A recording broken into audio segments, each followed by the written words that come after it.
الحمد لله والصلاة والسلام على رسول الله وعلى آل حزب الله أما بعد.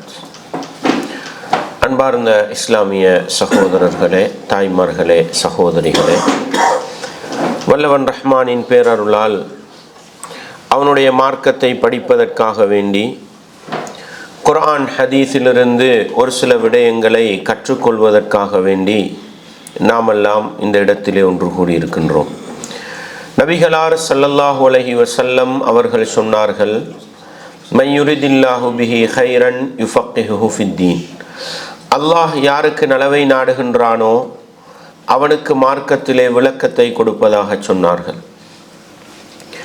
எனவே ஒரு மனிதனோடு அல்லாஹ் இரக்கப்பட்டு விட்டால், ஒரு மனிதனுக்கு அல்லாஹ் அருள் புரிய ஆரம்பித்து விட்டால், அந்த மனிதனுக்கு அல்லாஹ் செய்கின்ற மிகப்பெரிய பாக்கியம் அவனுடைய மார்க்கத்திலே குர்ஆன் ஹதீஸிலே விளக்கத்தையும் தெளிவையும் கொடுப்பதுதான் என்ற அடிப்படையில் இன்றைய இந்த நிகழ்ச்சியினூடாக நாங்கள் ஒரு குர்ஆன் வசனத்தை அல்லது ஒரு நபி மொழியை படிக்கிறோம், கேட்கிறோம் என்று சொன்னால் அல்லாஹ் எங்களோடு இரக்கப்பட்டிருக்கின்றான், அவனுடைய கருணை பார்வையை எங்கள் மீது பார்த்திருக்கிறான் என்கிற அந்த அருளை நானும் நீங்களும் ஒருபோதும் மறந்துவிடக்கூடாது. ஒரு மனிதன் எப்பொழுது அல்லாஹ் தனக்கு செய்திருக்கின்ற நிஅமத்துக்களை, அருட்கொடைகளை நினைவுபடுத்துகின்றானோ அப்பொழுதுதான் அந்த மனிதனால் அல்லாஹுவுக்கு நன்றி செலுத்துகின்ற மனிதனாக மாற முடியும். எனவே அல்லாஹுடைய மார்க்கம் பேசப்படுகின்ற மஜ்லிஸிலே அமருகின்ற சந்தர்ப்பம், கலந்து கொள்ளுகின்ற வாய்ப்பு கிடைக்கிறது என்றால் அது ஒரு அருள் என்றதை எந்த அளவுக்கு விளங்குவோமோ அந்த அளவுக்குத்தான் இது போன்ற மஜ்லிஸுகளில் ஆசையோடு ஆர்வத்தோடு கலந்து கொள்ளப் போகிறோம் என்ற அடிப்படையில் உள்ளத்திலே இந்த அருளை ஆழமாக நிறுத்தி கொண்டு இந்த சந்தர்ப்பத்தை தந்த அல்லாஹுவுக்கு நன்றி செலுத்தும் முகமாக இந்த இடத்தில் என்ன சொல்லப்படுகிறது என்பதை காது தாழ்த்தி கேட்டு சொல்லப்படக்கூடிய செய்திகள் குர்ஆனுக்கும் ஹதீஸுக்கும் நேர்பட்டு வரக்கூடிய நிலையில் முடியுமான அளவு எங்களுடைய வாழ்க்கையிலே நாங்கள் அமுல்படுத்தி, நாங்கள் எவற்றையெல்லாம் வாழ்க்கையிலே அமுல்படுத்துகின்றோமோ அவைகளை அடுத்த சகோதர சகோதரிகளுக்கு எடுத்து சொல்லிக் கொடுக்கின்ற நல்ல மனிதர்களாக வாழ்ந்து நல்லவர்களாக மரணிக்க முயற்சி செய்ய வேண்டும். அன்பார்ந்த இஸ்லாமிய சகோதரர்களே, ததப்புருல் குர்ஆன், அல் குர்ஆனை சிந்தித்தல், ஆய்வு செய்தல் என்ற அந்த பகுதியிலே அல் குர்ஆனை எப்படியெல்லாம் ஒரு மனிதனால் சிந்திக்க முடியும், அல் குர்ஆனை ததப்புர் செய்கின்ற, சிந்திக்கின்ற அந்த நிலைக்கு எங்களை மாற்றிக்கொள்வதற்கு இலகுவான வழிவகைகள் என்ன என்ற அடிப்படையில் ஒரு சில விடயங்களை நாங்கள் படித்து வருகின்றோம். அந்த அடிப்படையில் அரபு தெரியாத நானும் நீங்களும் அரபியிலே இருக்கின்ற குர்ஆனை சிந்திப்பதற்கு, ததப்புர் செய்வதற்கு, எங்களை பழக்கிக் கொள்வதற்காக நாங்கள் எங்களுக்குள் ஆழமாக நிறுத்தி கொள்ள வேண்டிய சில விடயங்களுள் யா அய்யுஹன் நாஸ், மனித சமூகமே என்று அல்லாஹ் அழைக்கின்ற இடம், எங்களைத்தான் அல்லாஹ் அழைக்கின்றான் என்று அழைக்கின்ற அந்த ரப்புடைய அழைப்பை ஏற்று அந்த வசனத்தை கொஞ்சம் திறந்து எங்களுடைய சிந்தனையை செலுத்தி அல் குர்ஆனை ததப்புர் செய்தால் அல் குர்ஆனை சிந்திக்கின்ற மனிதர்களாக மாறலாம் என்று பார்த்தோம். யா அய்யுஹல்லதீன ஆமனு, ஈமான் கொண்டவர்களே என்று அல்லாஹ் அழைக்கின்ற நேரம் நான் ஒரு முஃமின், என்னுடைய ரப்பு என்னைத்தான் அழைக்கிறான் என்று அந்த வசனத்தில் அல்லாஹ் எனக்கு என்ன சொல்கிறான் என்று எங்களுடைய சிந்தனையை செலுத்தி ததப்புர் செய்ய நானும் நீங்களும் பழகிக்கொண்டால் அதுவும் எங்களை அல் குர்ஆனை சிந்திக்கிற நிலைக்கு கொண்டு போகும் என்று பார்த்தோம். வத்குரு இத் குந்தும், நீங்கள் இப்படி இருந்த நேரத்தை ஞாபகப்படுத்தி பாருங்கள், நீங்கள் இப்படி இருந்த நேரத்தை ஞாபகப்படுத்தி பாருங்கள். வத்குரு இத் குந்தும், அது போன்ற அர்த்தம் கொண்டு வருகிற நேரம் எங்களுக்கு வத்குருண்டா தெரியும், சாதாரணமா விளங்கும். அப்படிப்பட்ட இடங்கள் நீங்கள் ஞாபகப்படுத்தி பாருங்கள். நீங்கள் சிந்தித்து பாருங்கள், நீங்கள் நினைவூட்டி பாருங்கள் என்று வருகின்ற இடம். அது அரபுல எப்படி பார்ப்போம்னாங்க, வத்குரு இஸ் அப்படின்னு வரும். வந்தால் என்னுடைய ரப்பு என்னை விழித்து சொல்கிறான், நீ ஞாபகப்படுத்திப்பார். எனவே என்னுடைய ரப்பு எதை ஞாபகப்படுத்த சொல்கிறான் என்று அந்த வசனத்தை கொஞ்சம் திறந்து எங்களுடைய சிந்தனையை செலுத்தி ததப்புர் செய்தால் அதுவும் அல் குர்ஆனை சிந்திப்பதற்கு எங்களை இட்டு செல்லும் என்கிற அடிப்படையை நாங்கள் பார்த்தோம். அதே போன்றுதான் எங்களுக்கு தெரிந்த அடிப்படையில் அல் குர்ஆன் சொல்லுகின்ற ஒரு சில வார்த்தைகள் அல் முத்தகூன் அல்லது அல் முத்தகீன் என்று வரும். முத்தகீன் என்றால் எல்லாருக்கும் தெரியும் என்ன அர்த்தம், இறையச்சம் உள்ளவர்களே. அதுக்கு பின்னால அல்லதீன என்ற ஒரு சொல் வரும். அல் முத்தகீன் அல்லதீன, அப்படி சேர்ந்து வந்தால் இறையச்சம் உள்ளவர்களுடைய பண்பை பேசுகின்றது. நானும் ஒரு இறையச்சம் உள்ளவனாக மாற வேண்டும். அல் குர்ஆன் சொல்லுகிற பண்பு என்னிடத்தில் இருக்கிறதா என்று அந்த வசனங்களை தேடி பார்த்தால் அங்கே ததப்புர் செய்யலாம், எங்களுடைய சிந்தனையை ஆழமாக செலுத்தலாம் என்று பார்த்தோம்.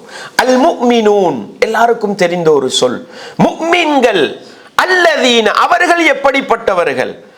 அல் முஃமினூன் அல்லதீன என்று வந்தால் அது முஃமின்களுடைய பண்புகளை பேசுகின்ற வசனங்களாக இருக்கும். அடே மூமின்களை பற்றி அல்லாஹ் பேசுகிறான், அவர்களுடைய பண்பு என்ன என்று கொஞ்சம் ததப்புர் செய்தால் அந்த வசனங்கள் என்ன செய்யும், எங்களுடைய வாழ்க்கையிலே ஆழமான மாற்றத்தை கொண்டு வரும். அதே போன்றுதான் அல் முஸல்லீன். முஸல்லீன் எங்களுக்கு தெரியும், தொழக்கூடியவர்கள் அர்த்தம். இல்லல் முஸல்லீன் அல்லதீன என்று வரும். இல்லல் முஸல்லீன் ஃபவைலுல் லில் முஸல்லீன் அல்லதீனஹும் என்று வரும். அப்ப தொழுகையாளிகள் அவர்கள் எப்படிப்பட்டவர்கள், இந்த பண்புகளை பேசும். இது போன்ற வசனங்களை சிந்திக்கின்ற பொழுது அல் குர்ஆனை ததப்புர் செய்கிற நிலைக்கு எங்களை மாற்றி வைக்கும் என்று அல் குர்ஆனை சிந்திக்க தூண்டுகின்ற ஒரு சில இடங்களை நாங்கள் ஏற்கனவே பார்த்திருக்கிறோம். அதே தொடரிலே அல் குர்ஆனை ததப்புர் செய்ய வேண்டுமா, இலகுவாக சிந்திக்கிற நிலைக்கு எங்களை நாங்கள் மாற்றிக்கொள்ள வேண்டுமா, அது போன்ற ஒரு பகுதி தான் எங்களுக்கு தெரிந்த ஒரு சில வாசகங்கள் இருக்குது. அதுக்கு கீழே அல்லாஹ் பெரிய நிறைய சட்டங்களை சொல்லுவான். இப்ப அரபுல உங்களுக்கு தெரிஞ்ச சாதாரணமா தெரிஞ்ச ஒரு சொல்லுங்களேன், அஸ்ஸலா. அஸ்ஸலா எதை பேசுது? எங்களுக்கு தெரிஞ்ச மொழியில யாரும் பாடம் நடத்த தேவையில்லை, அரபு வகுப்பு போக தேவையில்லை. முஸ்லிமா பிறந்தொருத்தருக்கு தெரியும் அஸ்ஸலாத்துண்டா தொழுகை, அது ஒரு அரபு சொல், குர்ஆன்ல வரும். இது அஸ்ஸலாத்து வந்தா பெரும்பாலும் தொழுகையைத்தான் அது பேச போகிறது.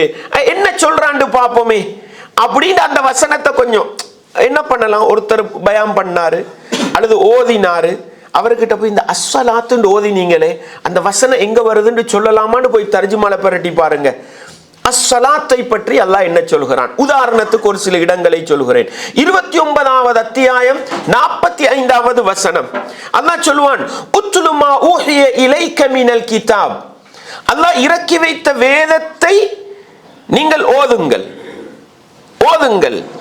வ அகிமிஸ் ஸலா, தொழுகையை நிலைநாட்டுங்கள். வ அகிமிஸ் ஸலா, தொழுகையை நிலைநாட்டுங்கள். இந்த வசனத்தை கொஞ்சம் பிரட்டி பாப்போமே.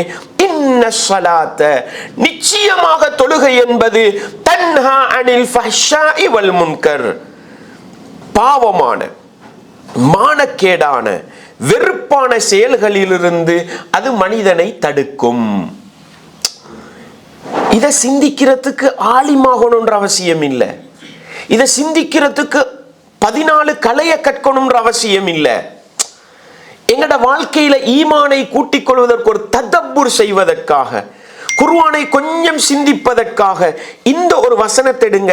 இன்ன ஸலாத்த, நிச்சயமாக தொழுகை என்பது தன்ஹா அனில் ஃபஹ்ஷாஇ வல் முன்கர், பாவமான மானக்கேடான செயல்களிலிருந்து அது தடுக்கும். எதை பத்தி பேசுது இந்த வசனம்?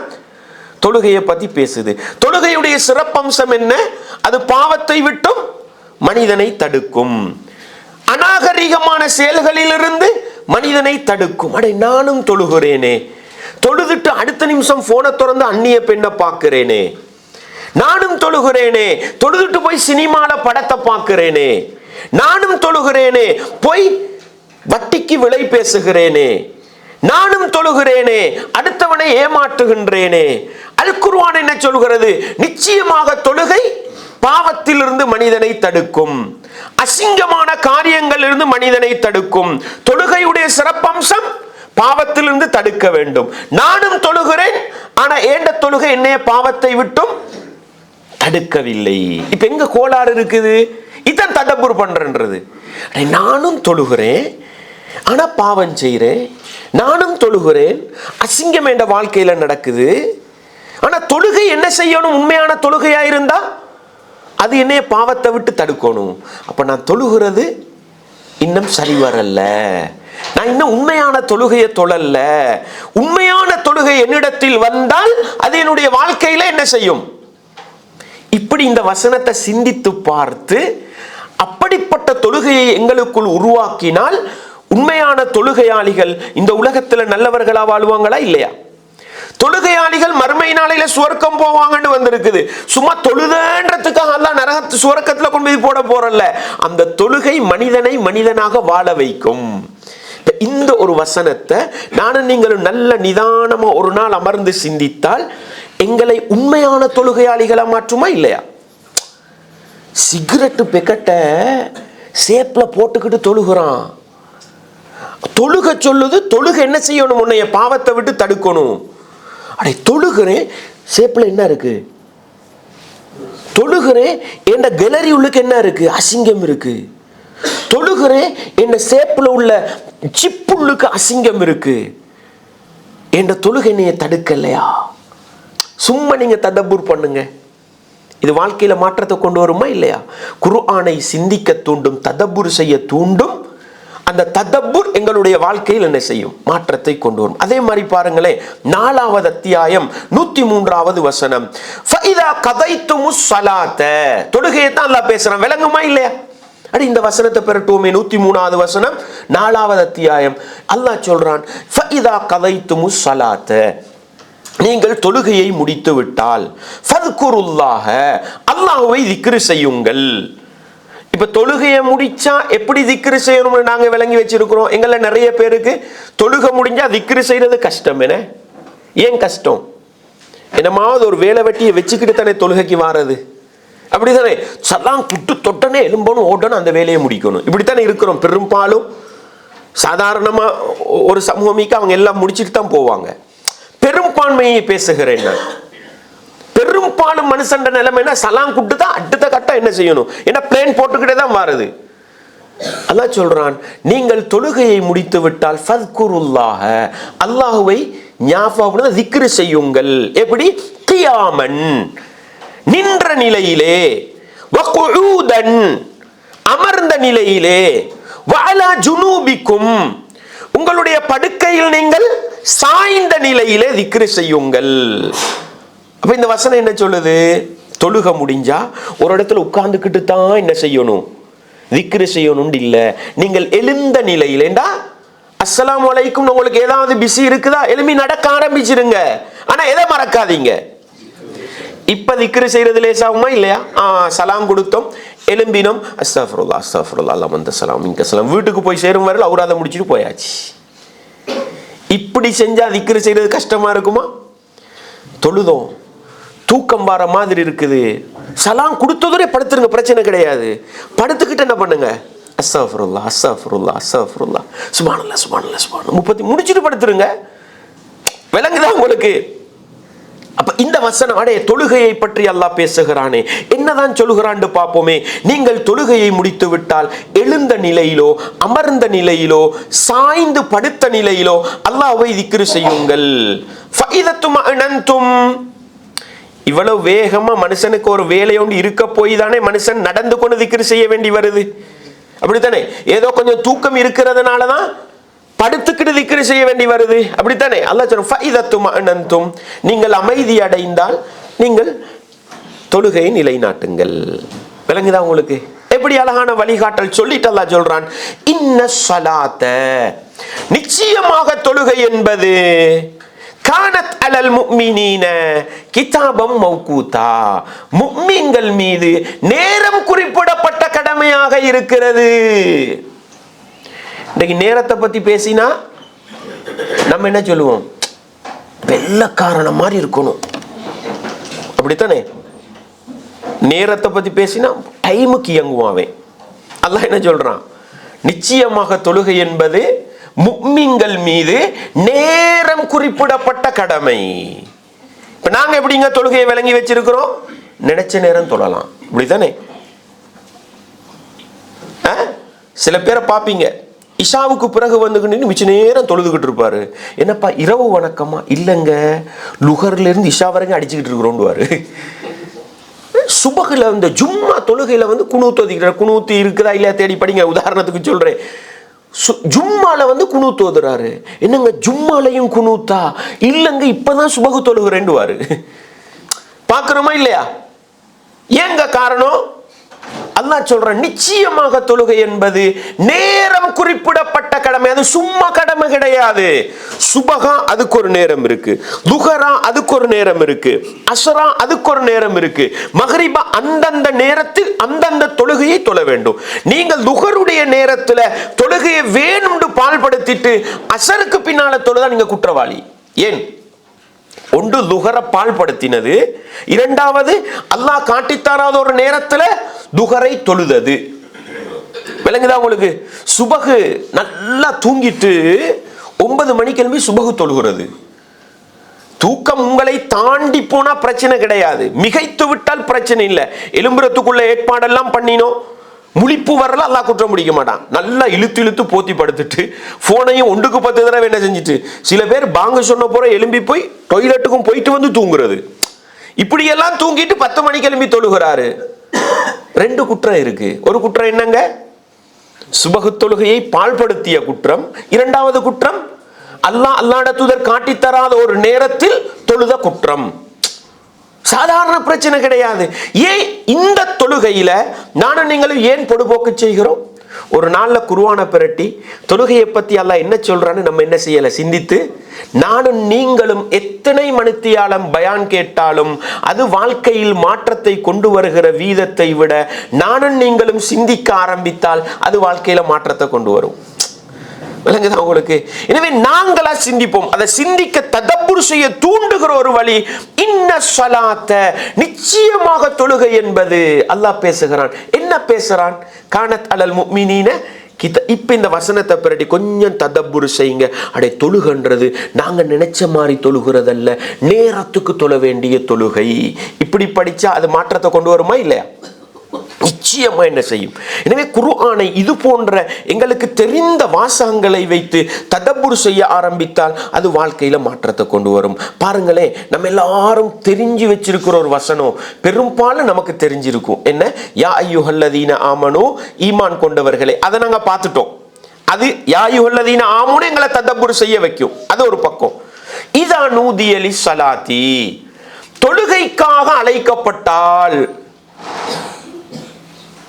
இது தெரியுமா இல்லையா? இதா நூதிய லிஸ்ஸலாத்தி மின் யௌமில் ஜும்ஆ, ஜும்ஆவுடைய நாளையிலே, வெள்ளிக்கிழமை நாளையிலே தொழுகைக்காக அழைக்கப்பட்டால். இந்த வசனத்தை கொஞ்சம் சிந்திச்சு பார்த்தா அல்லாஹ் என்ன சொல்றான்னு பார்ப்போமே. நீங்க என்ன செய்யுங்க? ஃபஸ்அவு இலா திக்ரில்லாஹ், அல்லாஹ்வை திக்ர் செய்வதன் பக்கம் விரைந்து வாருங்கள். வதருல் பை, கொடுக்கல் வாங்கலை நிறுத்தி விடுங்கள். ذَلِكُمْ خَيْرٌ لَكُمْ إِنْ كُنْتُمْ تَعْلَمُونَ, நீங்க அறிவுள்ளவங்களாக இருந்தா இதுதான் சிறந்தது. فَإِذَا قُضِيَتِ الصَّلَاةُ, தொழுகை முடிந்து விட்டால் فَانْتَشِرُوا فِي الْأَرْضِ, பூமியில் பறந்து திரிந்து வபுதகு மின் ஃபضலில்லாஹ், அல்லாஹ்வுடைய ஃபضலிலிருந்து தேடுங்கள். ஜும்மாவுடைய சட்ட திட்டத்தை படிச்சிரேல்மா இல்லதா?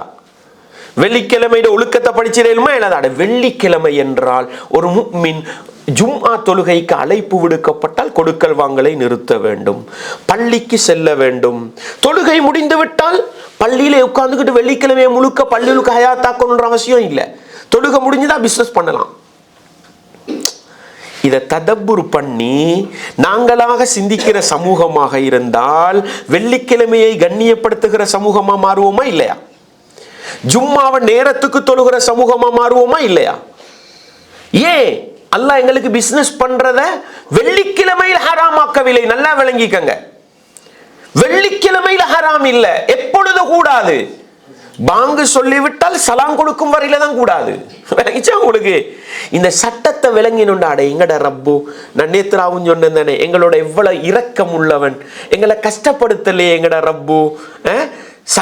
பாங்கு சொன்னா பள்ளிக்கு போங்க, தொழுக முடிஞ்சா வெளியே போங்க, இப்படி அல்லாஹ் வழிகாட்டி தரும் பொழுது ஏன் இந்த தொழுகையில நாம் பொடுபோக்கு செய்ய வேண்டியவனா மாறணும் என்று கொஞ்சம் இந்த வசனத்தை ததப்புரு பண்ணினால் இது என்னையும் உங்களையும் உண்மையான தொழுகையாளிகளாக மாற்றுமா இல்லையா? எனவே எங்களுக்கு தெரிந்த ஒரு அரபு சொல், யாருமே சொல்லித்தர தேவையில்லாத ஒரு அரபு சொல் என்னங்க? அஸ்ஸலா. குர்ஆனை நீங்க ரமலான்ல பெரட்டுவீங்க, ஓதிக்கொண்டு போகல அஸ்ஸலாத்துன்னு ஒரு சொல் வந்துச்சு.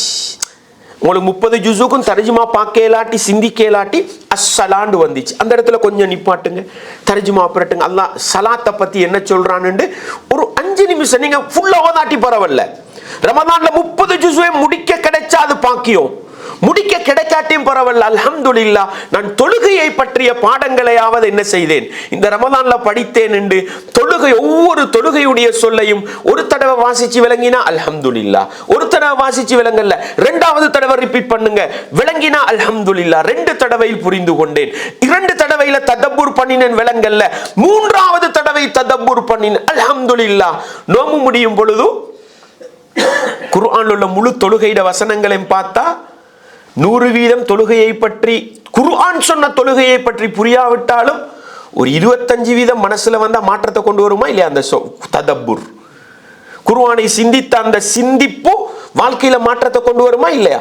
எனவே எங்களுக்கு தெரிந்த ஒரு சொல் அஸ்ஸலான்றதை எடுத்துக்கொண்டா பாருங்க. இன்னொன்று சொல்றேன் பாருங்களேன், ததப்புர் பண்றது எப்படின்றதுக்கு உங்களுக்கு சொல்றேன். பெரிய ஒரு காரியம் அல்ல அது, சிம்பிளா பண்றதுக்குள்ள வழிய பாருங்க. இன்னல் முனாஃபிகீன, நிச்சயமாக முனாஃபிக்குகள், யுகாதிஊனல்லாஹ வஹுவ காதிஉஹும், அவர்கள் அல்லாஹ்வுக்கு சதி செய்கிறார்கள், அல்லாஹ் அவர்களுடைய சதியை முறியடித்துக் கொண்டிருக்கிறான். முனாஃபிக்னா யாருண்டா? உள்ளத்துல அல்லாஹ்வை எதிர்த்து கொண்டு, உள்ளத்தால இஸ்லாத்தை எதிர்த்து கொண்டு, வெளித்தோற்றத்துல முஸ்லிம் மாதிரி காட்டினது. இப்ப யாரு துரோகிங்கின? இவர் நினைக்கிறார் அல்லாஹ் ஏமாத்துறண்டு. யார் உண்மையில ஏமாந்தவங்க? அல்லாஹ்க்கு தெரியும் இவன் பொய்க்குத்தான் நடிக்கிறாண்டு. இவன் சஃப்ல வந்து நின்று தொழுகிறது பொய்ன்றது யாருக்கு தெரியும்? ஆனா அவர் நினைக்கிறான் நான் அல்லாஹ் ஏமாத்துறேன். அல்லாஹ் சொல்றான் அவன் ஏமாத்துறன்னு நினைக்கிறான், நான் அவன் என்ன செஞ்சுக்கிட்டு இருக்கிறேன்? ஏன்னா அவன் உள்ளத்துல என்ன ஓடுதுன்றதை தானே முழு குர்ஆனும் எங்களுக்கு சொல்லி தந்துச்சு முனாஃபிக்க பத்தி. முனாஃபிக்குகள் அதிகம் பயப்படுறதுக்கு ரசூலுல்லாஹ் குர்ஆன்ல ஓதி காட்டிடுவாங்களோன்றது அவனுக்கு பயம். அப்ப அவனுக்கு நல்லா தெரியும் எங்களை பத்தி யாருக்கு தெரியும்? அல்லாஹ்க்கு தெரியும். தெரிஞ்சுக்கிட்டு அல்லாஹ் ஏமாத்த பார்க்கறான். அல்லாஹ் சொல்றான் நாங்க அவனை ஏமாத்தினோம். எப்படி ஏமாத்துறான் பாருங்க. ஃபஇதா காமு இலஸ்ஸலாத்தி, அவர்கள் தொழுகைக்காக நின்றால். இப்போ இந்த வசனத்தை பிரட்டுங்க, தொழுகையை பத்தி அல்லாஹ் என்னமோ சொல்றான். இப்போ உங்களுக்கு முனாஃபிக்க பத்தியும் படிக்கலாம், முனாஃபிக்குடைய பண்பை பத்தியும் படிக்கலாம், உண்மையான முஃமின் எப்படி இருக்கணும்னு படிக்கலாம். எப்படி? வஇதா காமு இலஸ்ஸலாத்தி, அந்த முனாஃபிக்குகள் தொழுகைக்காக நின்றால் காமு குஸாலா, சோம்பேறிகள் நிற்பார்கள். யார பத்தி சொல்லுது? முனாஃபிக்க பத்தி சொல்லுது. என்னவா முனாஃபிக்கு தொழுகைக்கு நின்றா சோம்பேறியா நிப்பானா? எப்படா முடியும், எப்படா இப்படி இருக்கிற தொழுகை அப்படிதானே? எங்கள்கிட்ட அந்த பண்பு இருக்கா இல்லையா? அல்லாஹ் பாதுகாக்க. ஹஸரத்து கொஞ்சம் சூரத்துல் ஃபாத்திஹாவை நீட்டிட்டா எப்பதான் முடிப்பானோ? உள்ள கொட்டாவியெல்லாம் தொழுகையில தான் வர ஆரம்பிக்குது. ஏன்? சோம்பேறித்தனம், சோம்பேறித்தனம். யார பண்பு இது? முனாஃபிக்குடைய பண்பு. எங்கள்கிட்ட வந்திருந்தா நஊது பில்லாஹ், நான் முனாஃபிக் இல்லை, நான் படைச்சவன் ரப்ப உண்மையா நம்புறவன், என்னுடைய தொழுகையில் நான் உற்சாகம் உள்ளவனாக மாற வேண்டும். இந்த வசனத்தை ததப்புர் செய்தால் மாத்துமா இல்லையா? முனாஃபிக்குடைய பண்பு தொழுகையில் சோம்பேறியாக நிற்பவன் என்றா, சில பேர் தொழுகையில நிக்க கொள்ளே விளங்கும், இவன் வாப்பாக்கு பயந்து தான் தொலை வந்திருக்கிறான். சில பொஞ்சாதிமார் தொலைக்கொலை விளங்கும், இவர் மாப்பிள்ளைக்கு பயந்து தான் தொழுகிறா. சில மாப்பிள்ளமார் தொலைக்கொலை, பொஞ்சாதி விரட்டிப்பா. இவர் தொழுகையில நிக்கிறதே அப்படிதான். அடே அல்லாஹ் சொல்றான் முனாஃபிக்குடைய தொழுகைண்டு, நான் உண்மையான மூமின், எனக்கிட்ட சோம்பேறித்தனம் வந்துடப்படா, நான் படைச்சவன் ரப்புக்காக தொழணும். அல்லாஹ் எப்படி அழகா சொல்லி காட்டுறான்னு பாருங்க. எப்படி அல்லாஹ் சொல்றான் பாருங்க. யுராஉன் நாஸ், சோம்பேறித்தனம் வாரத்துக்கு என்ன தெரியுமா காரணம்? இவர் தொழுகிறதே 10 பேருக்கு காட்டத்தான். தனியே தொழுதா தடபட தடபட தடபடன்னு ருக்கு சுஜூது இன்டர்சிட்டி வேகத்தில் என்ன மெட்ரோ வேகத்தில் போகும். 10 பேருக்கு முன்னுக்கு தொழுதா லோக்கல் பஸ் வேகத்தில் போகும். ஏன் இவர் முள்ள தொழுகிறார்? படைச்சவன் ரப்புக்கு தொழல, 10 பேரு காட்ட தொழுதார், அதனால முள்ள தொழுதுகிட்டு இருக்காரு. நம்ம தனியே தொழும் பொழுது எப்படி தொழும்? இதைத்தான் பார்க்கணும். 10 பேருக்கு முன்னுக்கு தொழும் பொழுது நிஜோனம் அழகு ஃபுல் கலசா தொழுகிறாரு. தனியே தொழுதா அவர் தொழுது சலாம் கொடுத்ததும் தெரியாது. அர்த்தம் என்னங்க? தனியே தொழுதா படைச்சவன் ரப்புக்கு முன்னுக்கு தான் தொழுதுட்டு போய்த்தாச்சு, 10 பேர் பார்க்கக்குள்ள அழகா தொழுகிறோம். அடே இது முனாஃபிக்குடைய பண்பு. நானும் அப்படித்தானேடா செய்கிறேன், அடுத்தவன் பார்க்கறதுக்காகத்தானே தொழுகையை அழகுபடுத்துறேன். இந்த வசனத்தை வச்சு கொஞ்சம் ததப்புர் பண்ணினா எங்களுடைய வாழ்க்கையில் மாற்றம் வருமா இல்லையா? தொழுகையின் சிறப்பம்சத்தையும் படிச்சாச்சு, முனாஃபிக்குகளை பத்தியும் படிச்சாச்சு, நான் உண்மையான முஃமினா இல்லையா அதையும் படிச்சாச்சு. நயவஞ்சகத்தனம் எங்கள்கிட்ட இருந்தா எங்களோட உண்மையான மூமினா மாத்துறதுக்கு இந்த ஒரு வசனத்தை ததப்புர் செய்வது காரணமா இருக்குமா இல்லையா? எனவே எங்களுக்கு தெரிந்த வாசகத்தை குர்ஆனிலே காணுகிற பொழுது அந்த வாசகத்தை புரட்டி கொஞ்சம் படிப்போம். நிச்சயமாக அந்த ததப்புர் குர்ஆனிலே நாங்கள் செலுத்துகிற ஆழமான சிந்தனை எங்களுடைய வாழ்க்கையில நேரடி மாற்றத்தை கொண்டு வரும். அதே போல குர்ஆன்ல எங்களுக்கு தெரிந்த ஒரு பரவலான ஒரு சொல்லுங்க, அத்தௌபா. தௌபாவை விளங்கப்படுத்துறதுக்கு முஃப்திமார் வரணுமா? உங்களுக்கு தௌபான்ற சொல்லித்தானதுக்கு பெரிய ஆளுங்கள் வரணுமா? அல்லது அரபு மாமேதை ஒன்று வரணுமா? இல்ல. தௌபாண்டா கூட எல்லாருக்கும் என்ன தெரியும்? தௌபாண்டா அல்லாட்ட பாவ மன்னிப்பு தேடுற. இப்ப குர்ஆன் ஓதி கொண்டு போக்கல தௌபான்னு ஒரு சொல் வந்தா அந்த இடத்தை நிப்பாட்டி கொஞ்சம் தர்ஜுமாவை பிரட்டி தௌபாவை பத்தி அல்லாஹ் சொல்றான் போலைக்கு என்ன சொல்றான்னு கொஞ்சம் பார்ப்போமேண்டு தௌபாவுடைய வசனத்தை புரட்டுங்கள்.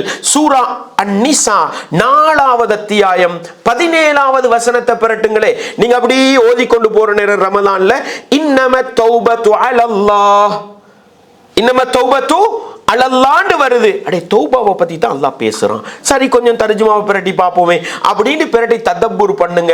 இன்னமத் தௌபத்து அலல்லாஹி, யாருடைய தௌபாவை அல்லாஹ் ஏற்றுக்கொள்வது கட்டாயம், அதை பத்தி பேசுறான் அல்லாஹ். எதை பத்தி பேசுறான்? யாருடைய தௌபாவை ஏற்றுக்கொள்வது அல்லாஹ்வின் மீது கட்டாயம் சொல்றான். அத்தௌபத்து அலல்லாஹி, தௌபாவை ஏற்றுக்கொள்வது அல்லாஹ்வின் மீது கட்டாயம். எப்ப தெரியுமா? லில்லதீன யஅமலூன ஸூஅ பிஜஹாலா, ஒரு மனிதன் தெரியாத்தனமாக பாவம் செய்கிறான். எப்படி தெரியாத்தனமாக பாவம் செய்கிறான்? சும்ம யதூபூன மின் கரீப், பிறகு செஞ்ச பாவத்துக்கு பின்னால மிக சமீபத்தில் விரைவாக மௌத்துக்கு முன்னால பாவ மன்னிப்பு தேடி விடுகிறான். பாவம் நடந்தான். உங்களுக்கு போன கிழமை விளங்க சொல்லி இருப்பேன். உங்களுக்கு உண்மையான முஃமின்றதுக்கு அடையாளம் என்னங்க? பாவமே செய்யாம இருக்கிறதா. அதுக்காக பாவம் செய்ய ரெடியாக கூடாது. நான் பல தடவை சொல்லியிருப்பேன், எங்களை மீறி பாவம் நடக்கும். இவன் தான் மனுஷன், எங்களை மீறி பாவம் நடக்கும். மனுஷன் வாழ்க்கையில் அது வரும். எங்கள்கிட்ட ஈமான் இருக்குதுன்றதுக்கு அடையாளம் என்ன? செய்த பாவம் உடனே யாரை ஞாபகப்படுத்த வேண்டும்? அல்லாஹ்வை ஞாபகப்படுத்த வேண்டும். சும்மா யதூபூன மின் கரீப், அடே ஒரு பாவத்தை செஞ்சிட்டேனே, உடனே அல்லாஹ்ட ஞாபகம் வரணும். அது மௌத்துக்கு முன்னால வரைக்கும் அல்லாஹ் சந்தர்ப்பம் கொடுப்பான்.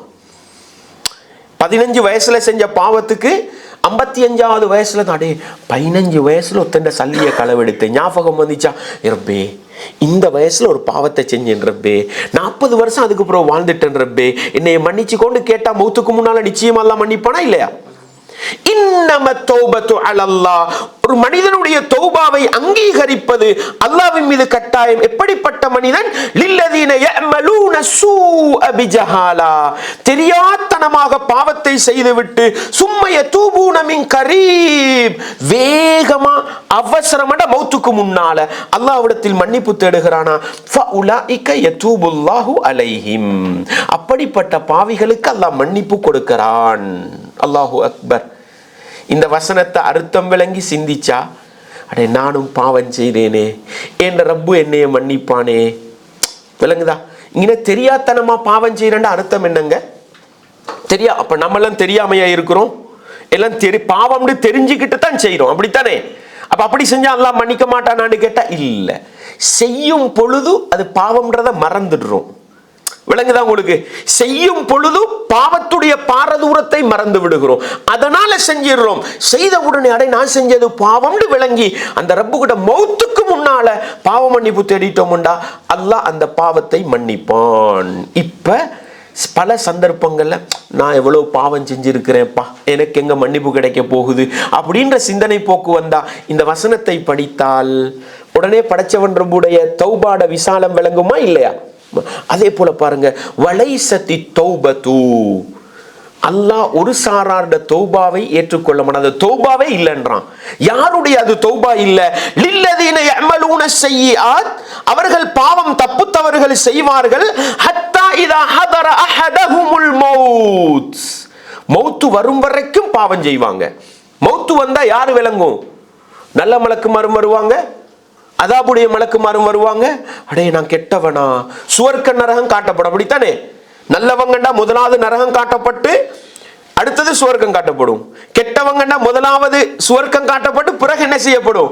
இப்ப இவருக்கு விளங்கிடும் நான் யாருதான் நரகவாதின்னு விளங்கும். இப்ப புலம்ப ஆரம்பிப்பாரு, எங்களுக்கு விளங்காது.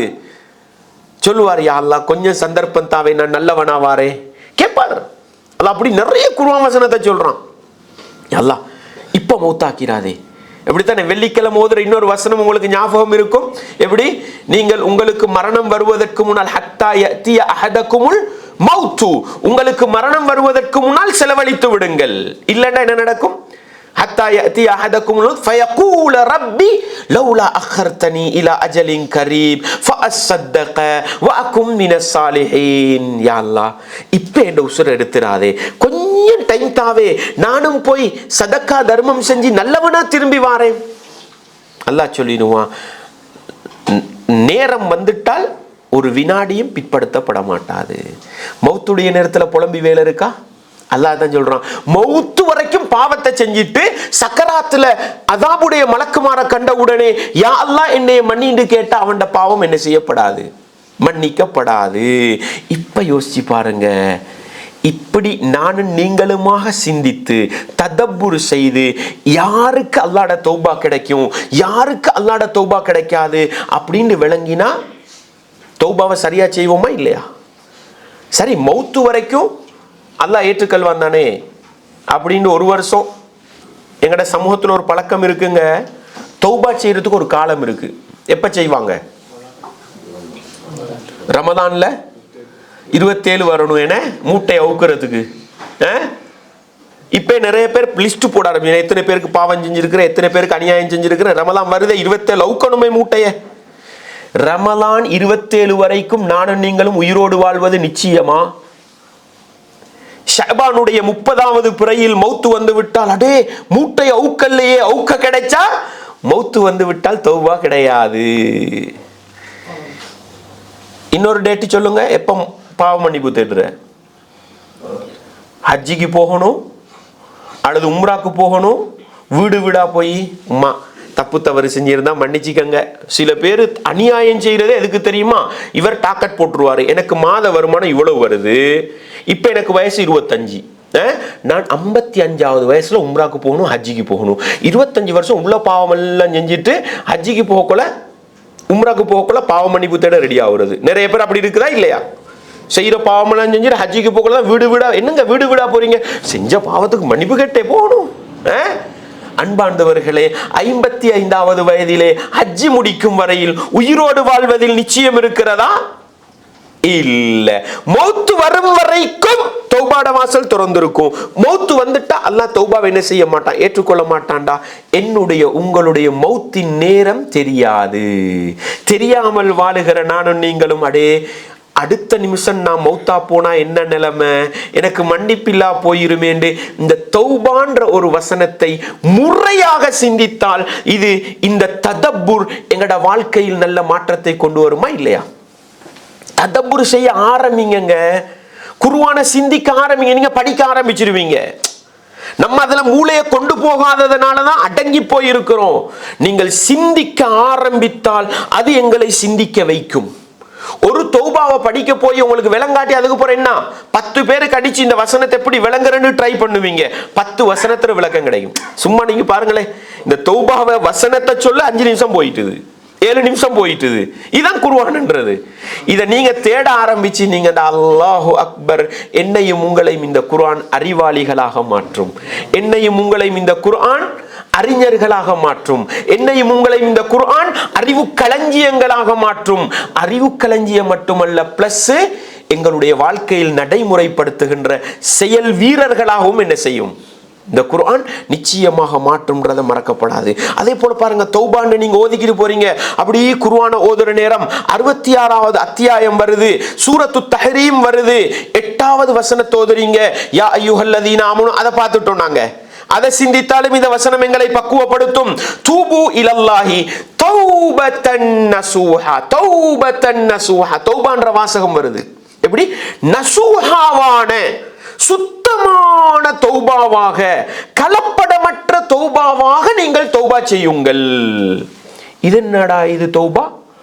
சும்மா சிந்திச்சு பாருங்களேன். கலப்படமற்ற தௌபாவாம், சுத்தமான தௌபாவாம், என்னன்னு பார்ப்போமே.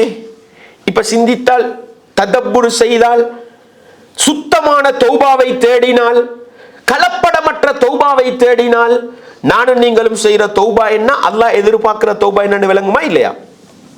இப்ப தௌபத்தன் நசூஹா, அல்லாஹ் சொல்கிறான் சுத்தமான தௌபான்றான், கலப்படமற்ற தௌபான்றான். ஒன்றோ நீங்க சரியா சிந்தித்தால் அல் குர்ஆன்ல தௌபாவை பத்தி முன்னுக்கு பின்னுக்கு சொல்ற வசனங்கள் எடுத்தீங்கன்னா நீங்களே படிச்சுக்கிடுவீங்க தௌபா நசூஹாண்டா என்னாண்டு. உங்களால் அந்த அளவு டைம் வேஸ்ட் பண்ணிக்கொள்ள, அவசரமா ஜொப்புக்கு போகணும், என்ன பண்ணுவீங்க? உடனே வாட்ஸ்அப்பை திறந்தோம், ஹஸ்ரத் நான் 66வது அத்தியாயம் 8வது வசனத்தை ஓதினே, தௌபா நசூஹான் அல்லாஹ் சொல்றான், சுத்தமான தௌபான்றான், கலப்படமற்ற தௌபான்றான். இது என்ன தௌபான்னு கொஞ்சம் விளங்கப்படுத்துங்கன்னு ஆடியோ வச்சு நீங்க ஆஃபீஸுக்கு போயிருவீங்க. மகரிபுக்கு வந்து போனை திறந்தா வாட்ஸ்அப்புக்கு யார் ஆடியோ போட்டிருப்பா? மௌலவி போட்டிருப்பா. தௌபா நசூஹாண்டா இதுதான். குர்ஆனை ததப்புர் செய்ய தயாராகினோம், அறிவு கிடைக்குமா இல்லையா? இப்ப அல்லாஹ் என்ன சொல்லுவான்? தௌபா நசூஹா தேடுறோம். என்ன தேடுறோம்? தௌபா நசூஹாண்டா என்ன, சுத்தமான தௌபாண்டா என்ன, கலப்படமற்ற தௌபா செய்யக்கூடிய அல்லாஹ் என்னை மன்னிப்பானோ, அல்லாஹ் என்னை மன்னிப்பானோ டவுட். இது சுத்தமான தௌபாவா? இது இல்ல. இப்ப தௌபா செய்யறது, இன்றைக்கு ரமலான் 27 செஞ்ச பாவத்துக்கெல்லாம் கேட்கணும், சுபஹ் இல்லாம படுக்கணும். இது சுத்தமான தௌபாவா? இது நல்லா படத்தை பார்த்துட்டு வந்து 3 ஹவர் படத்தை பார்த்துட்டு வந்து கட்டில் உட்காந்துக்கிட்டு அழுகிறது, எல்லா படத்தை பார்த்துட்டு ஆபாச காட்சியை பார்த்துட்டு அந்நிய பெண்ணை ரசிச்சுட்டு சுபஹுக்கு போற இன்னொரு படம் ஈகி அதையும் பார்க்கணும். இது தௌபா நசூஹாவா? இது தௌபா நசூஹாவா? உள்ளத்துல வேற நீக்கா? சுத்தமான தண்ணிண்டா என்னங்க? ஃபில்டர் தண்ணி நல்லா விளங்குது, இதுல என்னமோ கலந்திக்கு சுத்தமான தண்ணியா? இப்ப நம்ம தௌபா செய்யும் பொழுதே எங்கட உள்ளத்துல பாவத்தை விடுற ஐடியா இல்ல, திருப்பி இதை விட டபுளா செய்யணும். இப்ப தௌபா நசூஹா இல்ல.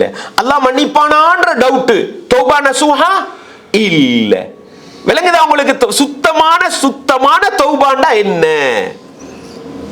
பெருநாள் வருது, உம்மாவோட ஒரு வருஷம் பேசலதான், சும்மா ஒரு புடவையை வாங்கி ஒரு சேலையை வாங்கி சாரின்னுவாங்க தானே, சேலன்னுவாங்களா சாரின்னுவாங்களா, ஒரு கிஃப்டை கொடுத்துருவோம், நோம்புக்கு போற தலை வச்சு படுக்க பார்த்தா இவர் தௌபா செய்யறாரு, ஆனா என்ன தௌபா கிடையாது, சுத்தமான தௌபா இல்ல.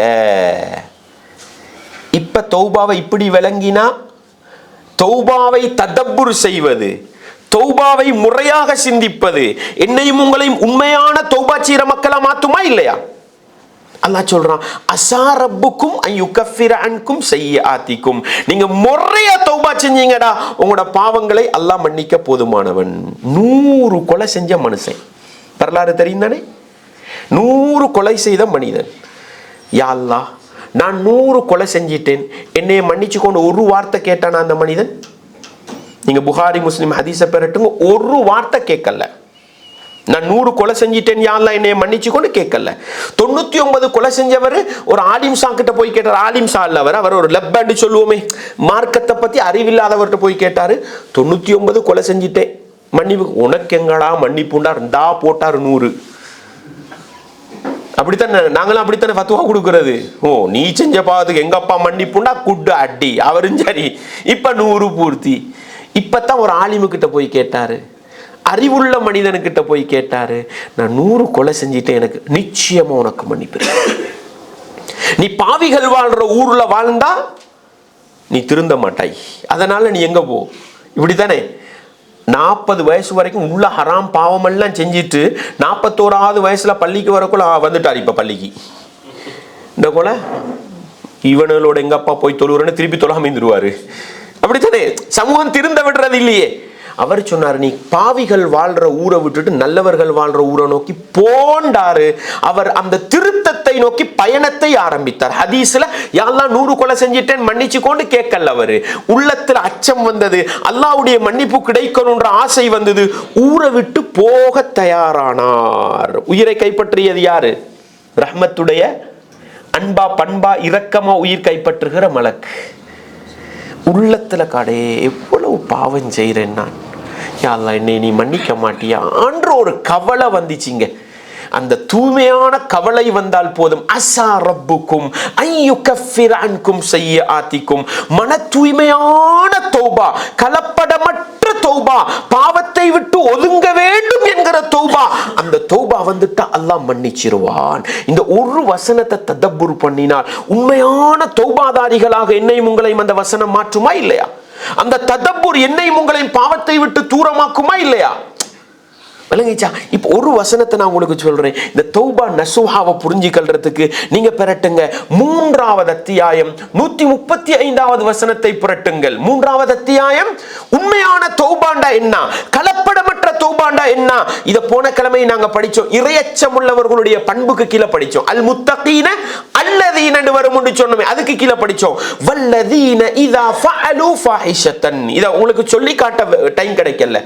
வல்லதீன இதா ஃபஅலு ஃபாஹிஷத்தன், உண்மையான இறையச்சம் உள்ளவர்கள் ஒரு பாவத்தை செய்து விட்டால், ஒரு அசிங்கத்தை செய்து விட்டால், அவ் வலமு அன்ஃபுஸஹும், அல்லது தனக்குத்தானே அநியாயம் இழைத்துக் கொண்டால், ஸக்கருல்லாஹ, அல்லாஹ்வை ஞாபகப்படுத்துவார்கள். உண்மையான இறையச்சம்ன்றது என்னங்க? செஞ்ச பாவம் அல்லாஹ்வை ஞாபகப்படுத்தணும், செஞ்ச அநியாயம் அல்லாஹ்வை ஞாபகம். நல்லா விளங்கிக்கங்க. மனிதன்ற அடிப்படையில வாழ்க்கையில் ஒரு பாவம் நடக்குது, பாவம் நடந்த உடனே அல்லாஹ்வுடைய ஞாபகம் வந்தா விளங்குங்க, உள்ளத்துல என்ன இருக்குது? இறையச்சம் இருக்குது. ஃபஸ்தக்ஃபரு லிதுனூபிஹிம், உடனே யா அல்லாஹ் நான் ஒரு பாவத்தை செஞ்சிட்டேன் மன்னிச்சுக்கோன்னு கேட்கிற பக்குவம் வரும். இது வருதா? அல்ஹம்துலில்லாஹ், இறையச்சம் இருக்குன்னு அர்த்தம். எப்படிங்க? செஞ்ச பாவத்துடனே அல்லாஹ்ட ஞாபகம் வரும். அல்லாஹ்வுடைய ஞாபகத்துடனே ரமதான் வரட்டும் மன்னிப்பு கேட்போம், பராத் இரவு வரட்டும் மன்னிப்பு கேட்போம், மீராஜ் இரவு வரட்டும் மன்னிப்பு. மூடையா கட்ட ரெடியாவினா என்ன இல்லைன்னு அர்த்தம்? இறையச்சம் இல்லைன்னு. ஏன் எப்ப மௌத்து வரும்னு தெரியாது, திடீர்னு மௌத்து வந்தா அது புற கேட்டா என்ன கிடைக்காது. எனவே ஒவ்வொரு வினாடியும் தப்புகள் தவறுகள் நடக்கிறதா, ரப்பே மன்னித்துக்கொள் என்று கேட்கிற பக்குவம் வருதா? இந்த தௌபா என்னையும் உங்களை நல்லவர்களா வளையும். வலம் யுசிர்ரு அலா மா ஃபஅலு, 3வது பண்பு என்ன? செஞ்ச பாவம் அல்லாஹ்வை ஞாபகப்படுத்தும், உடனே அல்லாஹ்விடத்தில் மன்னிப்பு தேடுவார். வலம் யுசிர்ரு அலா மா ஃபஅலு, செய்து கொண்டிருந்த பாவத்தில் பிடிவாதமாக இருக்க மாட்டார். பாவம்னு விளங்குதா விட்டுருவார். ஆனா திருப்பியும் ஒரு சந்தர்ப்பத்தில் என்ன செய்யும்? அந்த பாவம் நடக்கலாம், நடந்தா உடனே என்ன செய்வார்?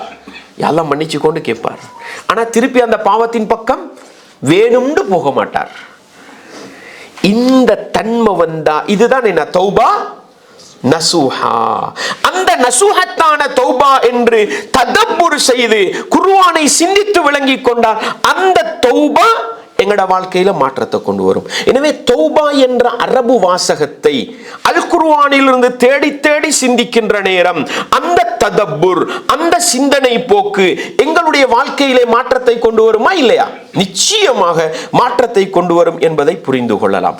இன்னும் ஒரு வசனம் சொல்லுங்களேன், யாருமே சொல்லித்தர தேவையில்லாத, கேட்டவுடனே உங்களுடைய சிந்தனையை தூண்டுகிற ஒரு சொல், சதகா.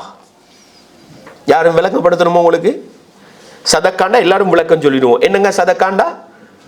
அல்லாஹ்வுக்காக ஒருவருக்கு கொடுப்பது, அல்லாஹ்வுக்காக ஒருவருக்கு கொடுப்பது சதக்கா. இப்ப குர்ஆன் வரும் பொழுது அடே சதக்கான்னு ஒரு சொல் வந்திருக்குது, இத பத்தி அல்லாஹ் என்ன சொல்றான்னு பாப்போமே அப்படின்னு பெரட்டினா, இன்துபுது சதகாதி, நீங்கள் சதக்காக்களை தர்மங்களை வெளிப்படையாக செய்தால் ஃபனிஇம்மாஹி, அதுவும் நல்லதுதான். மஜ்லிஸில் ஒரு மார்க்க பணிக்கு, ஒரு நல்ல பணிக்கு எதமாவது இருந்தால் தாங்கப்பான்னு கேட்கும் பொழுது, இந்தாங்கப்போ 1000 ரூபான்னு கொடுக்கும் பொழுது, இது பப்ளிக்காக கொடுத்தனே, 10 பேர் பார்க்க கொடுத்தனே, கொடுத்தால் மஜ்லிஸில் உள்ள 10 பேர் நானும் ஒரு 5000 தாரேன், நானும் ஒரு 2000 தாரேன், நானும் ஒரு 100 ரூபா தரேன். நீங்கள் பப்ளிக்காக கொடுத்த இந்த தர்மம் 10 பேரை கொடுக்க வைக்குமா இல்லையா? இன் துபுது சதகாத்தி, தர்மங்களை நீங்கள் வெளிப்படையாக செய்தால் ஃபனிஇம்மாஹி, அது நல்லதுதான். எதுக்கு நல்லது? தர்மத்துக்கு நல்லது. உங்களுக்கு நல்லதா இருக்குமா? அது சொல்லல. அது ஏண்டி சொல்லுங்க பார்க்க. பொறவு போய் சொல்லுவார், நான் ஏன் கொடுத்தேன் தெரியுமா? என்னைய பார்த்து 10 பேர் கொடுக்கணும். நான் ஏன் கொடுத்தேன் தெரியுமா? முதலாவது கொடுத்தாலாவிடும். நம்ம பப்ளிக்கா கொடுக்கும் பொழுது தர்மத்துக்கு நல்லோம், 10 பேர் கொடுக்க ஆரம்பிச்சிருவாங்க. ஆனா நமக்கு பிரச்சனை ஆகிடும். சில நேரம் புட்டுத்தார் ஃபெஸ்ட்டுக்கு 5000 ரூபா தூக்கி கொடுத்தாரு பாருங்கன்னு 10 பேர் காதுக்கு கேட்க சொல்லக்குள்ள உள்ள இஹ்லாஸ் எல்லாம் அடிபட்டு போயிடும். ஆனா கொடுத்தது தர்மம், பப்ளிக்கா கொடுத்ததுனால பல பேர் சொல்லும் பொழுது என்ன செஞ்சிடும் சில நேரம் இஹ்லாஸ். ஆனா பப்ளிக்கா கொடுக்கும் பொழுது 10 பேர் கொடுத்தா அது தர்மத்துக்கு நல்லதா இல்லையா? இன் துபுது சதகாத்தி, தர்மங்களை நீங்கள் வெளிப்படையாக செய்தால் அது நல்லது. வ இன் துக்ஃபூஹா, அதை நீங்கள் மறைத்து செய்தால், வ துஅத்துஹல் ஃபுகரா, ஒருத்தருக்கும் தெரியாம ஏழையை தேடி கொடுத்தால், ஃபஹுவ கைருல் லக்கும், அது உங்களுக்கு நல்லது. அல்லாஹு அக்பர். எப்படி அழகான வசனம் பாருங்க. தர்மத்தை நீங்க பப்ளிக்கா செஞ்சா தர்மத்துக்கு நல்லது, அதை தெரியாம செஞ்சா உங்களுக்கு நல்லது. யாருக்கும் தெரியாம கொடுத்தோம், பாதுகாப்பா இருக்கலாம். 2 பேருக்கு தெரிய கொடுத்தோம், அவன் சொல்லி சொல்லியே எங்கடைய இஹ்லாஸ் இல்லாமல் ஆக்கி விட்டுருவான். அதனால தானே ரசூலா சொன்னாங்க பப்ளிக்கா புகழாதீங்கன்னு. ஆனா நாங்க முகத்துக்கு முன்னுக்கு புகழப்படாதான், ஆனாலும் புகழ்ந்துகிட்டு இருக்கிறது, அவர் இஹ்லாஸ் எல்லாம் கரைஞ்சு போயிடும். ரசூலா சொன்னாங்க அடுத்தவன கழுத்தை முறிக்காதீங்கப்பாண்டாங்க. முன்னுக்கு புகழ்ந்து நாசமாக்குறது. இன்னைக்கு மனுஷனுக்கு எது போச்சு? மேடை போட்டு புகழணும் இல்லைங்க. நம்ம செஞ்ச ஒரு நலவு 2 பேருக்கு தெரியாம போகுதா, பெரிய ஒரு அருள் சகோதரர்களே. நம்ம செய்யற ஒரு நலவு யாருக்குமே தெரியாம மறைக்கப்பட்டால் படைத்தவன் ரொம்ப பரிபூர்ணமான கூலியை தந்துருவான். டவுட்டே இல்லை, முகஸ்துதி வராது. அப்ப இந்த வசனத்தை உட்கார்ந்து இது என்னடா அல்லாஹ் சொல்றான், சதக்காவை வெளிப்படையா கொடுத்தா அதுவும் நல்லதான், மறைச்சு கொடுத்தா உங்களுக்கு நல்லதான். இந்த 2க்கு இடையில வித்தியாசத்தை பாருங்க. வெளிப்படையாக கொடுத்தால் அது தர்மத்துக்கு நல்லது, மறைச்சு கொடுத்தா உங்களுக்கு நல்லது. விளங்குதா உங்களுக்கு? இப்ப தர்மத்தை பத்தி இந்த வசனத்தை சிந்திச்சா இது வாழ்க்கையில உண்மையான தர்மம் செய்கிற மக்களை மாற்றுமா இல்லையா? இஹ்லாஸோடு தர்மம் செய்கிற மக்களை மாற்றுமா இல்லையா? அதே போல பாருங்களே, யம்ஹகுல்லாஹு ரிபா வயுர்பிஸ் ஸதகாத். ஸதகாத் தெரியாத யாரும் மீக்கிறீங்களா? ஸதகாத்னா என்னன்னு இப்ப இந்த வசனத்தை கொஞ்சம் பெரட்டுவோமே. பெரட்டி அல்லாஹ் இந்த சதக்காவை பத்தி என்ன சொல்றானே, யம்ஹகுல்லாஹு ரிபா, அல்லாஹ் வட்டியை அழிப்பான், வயுர்பிஸ் ஸதகாத், தர்மங்களை வளர்ப்பான். அல்லாஹு அக்பர். அடே, வட்டி அழியுமாம், தர்மம் வளருமாம். இப்ப என்ன செய்வோம்? நம்மளா நமக்கு ஃபத்வா எடுத்தோம்னா வட்டியை விட்டுருவோம். ஒரு மணித்தியாலம் அல்ல, ஒரு நாள் வட்டியை பத்தி பேசினாலும் மாற்றம் வார மனிதர்கள் இருப்பாங்க. பெரும்பாலும் கண்டுகொள்ளாம போறவங்க அதிகம். நம்மளா சிந்திச்சோம்டா பாரு வட்டி அழியுமாம், அந்த அழிவுக்கு போகப்படாது. எப்படிங்க அழியும்? கொஞ்சம் உட்கார்ந்து சிந்திக்க பார்ப்போம். வட்டி எப்படி அழிக்கும்? 1000 ரூபா தான் தருவாரு, 1000 ரூபாய்க்கு 1 ரூபா தந்தா போதுண்டுவாரு. நம்மளும் 1000 ரூபாய்க்கு 1 ரூபா, எவ்வளவு பெரிய தர்ம கருத்தா அவரு. 1000 ரூபாய்க்கு 1 ரூபா கொடுத்தா போதுமா? 50,000 எடுத்தா 50 ரூபா, 5 லட்சம் எடுத்தா 500 ரூபா. 1 வருஷம் போக்கல பாருறா, 50,000 எடுத்ததுக்கு 1 வருஷம் முடிவுல 5000 வாங்கி போட்டானே பெரிய அநியாயக்காரன். அப்பதான் விளங்கும். யம்ஹகுல்லாஹு ரிபா, வட்டி உங்களை விளங்காம உங்களோட பணத்தை அழிக்கும், உங்களையும் அழிக்கும். இது 5000 ரூபா 10,000 ரூபான்னு போக்குள்ள விளங்காது. லட்சக்கணக்கு லோன் பாஸ் ஆகக்குள்ள கட்டி முடியக்குள்ள இவற்றை லட்சம் போயிருக்கும். இப்பதான் சொல்லுவார் என்ன பாருங்களேங்க, எடுத்தது 2 லட்சம் தான், கட்டி முடியக்குள்ள 1 லட்சம் கூடுதலா கட்டி இருக்கிறேனே. திடீர்னு லோன் எடுத்து வாகனம், மாஷா அல்லாஹ், ஒரு பென்ஸ் கார் ஓட்டுறீங்க, அல்லது பெரிய ஒரு பெஜுரோ ஒன்று ஓட்டுறீங்க, அல்லது என்னமோ ஃப்ளைட் ஒன்று ஓட்டுன்னு வச்சுக்கோங்களேன், சந்தோஷம் தானே ஓட்டும் பொழுது. எடுத்திருக்கிறது ஃபினான்ஸுக்கு. மாசம் மாசம் மாசம் கட்டிக்கிட்டு வரும் பொழுது திடீர்னு படுக்கையில் விழுந்தோம். 3 மாசம் கட்ட கடையில் ஃப்ளைட்டை தூக்கிட்டு போயிடுவான். இப்பதான் விளங்கும், அட இருந்ததும் இல்லை அனுபவிச்சதும் இல்லை. யம்ஹகுல்லாஹு ரிபா, அல்லாஹ் வட்டியை அளிப்பான். சதக்கா தர்மம், அல்லாஹு அக்பர். உலகத்திலே லாபம் கிடைக்காவிட்டாலும் திடீர்னு மௌத்தாவினா நம்ம செஞ்ச தர்மமே சுவர்க்கம் கொண்டு போய் விடும். எதுங்க பாக்கியம்? இப்ப இந்த சதக்காவை பத்தி கொஞ்சம் சிந்திக்கிறது எங்கட வாழ்க்கையில ஆழமான மாற்றத்தை கொண்டு வருமா இல்லையா? எனவே குர்ஆனை ததப்புர் செய்கிற இடம் நானும் நீங்களும் மறக்க கூடாது. அதே போன்று சதக்காண்டு வருகிற வசனங்களை நாங்களாக புரட்டி இந்த ரமதான்ல ஒரு டைம் கொடுத்து சிந்திப்போம், முடிவெடுப்போம். இந்த ரமதான்ல தொழுகன்றது காதுல விழுந்தா குர்ஆன்ல தர்ஜுமாவை படிப்போம். ஒன்றுக்கு ட்ரை பண்ணுங்க, அது உங்களை மனிதனாக மாற்றும். இந்த ரமதான்ல சதக்காவை மட்டும் நான் படிப்பேன், குர்ஆன்ல சதக்காண்டு வார இடத்துல தர்ஜுமாவை வாசி, கொஞ்சம் சிந்திங்க, அது மாற்றத்துக்கு. இது மாதிரி சௌம் உண்டு வரும், சியாம் உண்டு வரும், ஹஜ் உண்டு வரும். வரக்கூடிய இடங்களை புரட்டினால் அன்பார்ந்தவர்களே ஆழமான மாற்றங்களை நானும் நீங்களும் பெற முடியும் என்பதை ஒருபோதும் மறந்துவிடக் கூடாது. அதே போன்றுதான் அல் குர்ஆன்ல வரக்கூடிய இன்னும் ஒரு சில வார்த்தைகளை பாருங்க. உம்மஹாத். உம்மஹாத்னா யாருங்க? தெரியாதவங்க யாரும் இருக்கிறீங்களா? உம்முண்டா எல்லாருக்கும் தெரியுமே. உம்மு, உம்மஹாத், உங்களோட தாய்மார்கள். இந்த சொல் தெரியும். அபூண்டா தெரியுமா? அவர் ஆலிமா இருக்க மாட்டாரு, மௌலவியா இருக்காரு, ஆனா புள்ள வந்து அபூன்னு தான் கூப்பிடும். ஏன்னா அபூன்றது எல்லாருக்கும் தெரியும். ஆபாக்கும், உங்களோட வாப்பாமார்கள். உம்மஹாத்துக்கும், உங்களோட உம்மாமார்கள். தெரிஞ்ச சொல்லல குர்ஆனுக்கு போவோமே. குர்ஆன் ஓதிக்கிட்டு போகல உம்முன்ற ஒரு இடத்துல வந்துச்சு. என்னன்னு பார்ப்போமே. ஹுர்ரிமத் அலைக்கும் உம்மஹாத்துக்கும், உங்களுடைய தாய்மார்கள் உங்களுக்கு மஹரமானவர்கள். விளங்குதா உங்களுக்கு? வ பனாத்துக்கும், உங்களுடைய உம்மஹாத்தை தான் பார்ப்போம். அந்த வசனத்தை சிந்திக்கும் பொழுது உங்களுடைய தாய்மார்கள். வபனாத்துக்கும், உங்களுடைய பெண் பிள்ளைகள். வஅகவாத்துக்கும், உங்களுடைய சகோதரிகள். வஅம்மாத்துக்கும், உங்களுடைய சாட்சிமார்கள். வஹாலாத்துக்கும், உங்களுடைய மாமிமார்கள். வபனாத்துல் அஹி, சகோதரண்ட பொம்பளை புள்ளகள். வபனாத்துல் உக்தி, சகோதரிகளுடைய பெண் பிள்ளைகள்.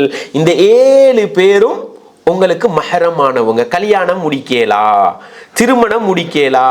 இப்ப மஹரத்தை பத்தி படிச்சுட்டோமா இல்லையா? இந்த 7 பேரும் தான் எங்களோட இரத்த உறவுளவார மஹரம், பிறப்பின் அடிப்படையில் வரக்கூடிய மஹரம். இந்த வசனத்தை ஒரு நாள் உட்கார்ந்து சிந்திச்சா அஜ்னபி யாருன்னு விளங்குமா இல்லையா? பெரியம்மாட மகள். பெரியம்மாவா எப்படி சொல்லுவீங்க? பெரியம்மாட விளங்கும் தானே. உங்களோட தாயாருடைய அக்காட மகள் உங்களுக்கு மஹரமா இல்ல. நீங்க ஆலிமுக்கிட்ட போக தேவையில்ல, முஃப்தி சாபு தேட தேவையில்ல. சாதாரணமா எங்கட வாழ்க்கையில மாற்றம் வர்றதுக்கு என்ன பண்ணலாம்? ஒன்று செய்வீங்க. ஒன்று இந்த வசனத்தை வைத்து முடிவெடுப்பீர்கள், எங்கட பெரியம்மாட மகள் எனக்கு மஹரம் அல்லன்னு முடிவெடுப்பீங்க. அல்லது என்ன பண்ணுவீங்க? அடே என்ன பெரியம்மாட மகளோட பேர் வரலையே, அவள் மஹரம் இல்லையோ, உடனே ஒரு ஆலிமுக்கு கோல் அடிச்சு இப்படித்தான சூரத்து நிசாட 23வது வசனத்தை படிக்கிறேன். உங்களுக்கு மஹரம் அல்லாஹ் 7 பேரை தான் சொல்றான், அதுல யார் வரல? பெரியம்மாட புள்ள வரல. ஆனா நம்ம தாத்தாண்டுவோம், அக்காண்டுவோம். வரலையே ஹசரத்து, மஹரம் இல்லையான்னு கேட்போம். அவர் உடனே உங்களுக்கு என்ன செய்வார்? விளங்கப்படுத்துவார், அவர் யாரு கிடையாது, உங்களுக்கு விரும்பினால் திருமணம் முடிக்கலாம், மஹரம் கிடையாது. இப்ப குர்ஆனை ததப்புர் செய்தோம், அது எங்களுடைய அறிவை கூட்டியது. அது இப்ப ஒரு பெரியம்மாட மகளோட தனியே உட்கார்ந்து கதைச்சு கொண்டிருக்கிற ஒரு பயம் வருமா இல்லையா? ஒரு ரூம்ல தனியே இருந்து பேசிக்கொண்டிருக்கிறேன்னு பயம் வருமா இல்லையா? எங்கட பைக்ல எங்கட பெரியம்மாட மகள்ல பின்னுக்கு உட்கார வச்சு கூட்டிக்கிட்டு போறோம். அல்லாட அச்சம் வருமா இல்லையா? ஏன்? குர்ஆனை ததப்புர் செய்தோம், பெரியம்மாட மகளை எந்த இடத்துல வைக்கணும் விளங்கிட்டோமா இல்லையா? மாமீட மகள் என்னங்க சொல்லுவோம் நம்ம மொழியில? மாமீண்டா யாரு? எங்கட வாப்பட தாத்தா அல்லது தங்கச்சிட புள்ள. என்ன சொல்லுவோம் நாங்க? உங்களுக்கு மைனின்னு சொல்லுவோமா? மச்சின்னு ஒண்ணாங்க. அந்த மச்சியோட எவ்வளவு இறக்கம், அப்படித்தானே? இறக்கம் இருக்கலாம். ஏன்? இரத்த உறவுல அடுத்த கட்டம். ஆனா யாரு கிடையாது? மஹர் விரும்பினால் திருமணம் முடிக்கலாம். இப்ப வயசுக்கு வந்துட்டா எலட்டாவிருவோமா இல்லையா? தனித்து இருக்க மாட்டோம், தனியே பயணம் அழைத்து செல்ல மாட்டோம், இஸ்லாமிய வரம்புக்குள் வாழ்வோம்.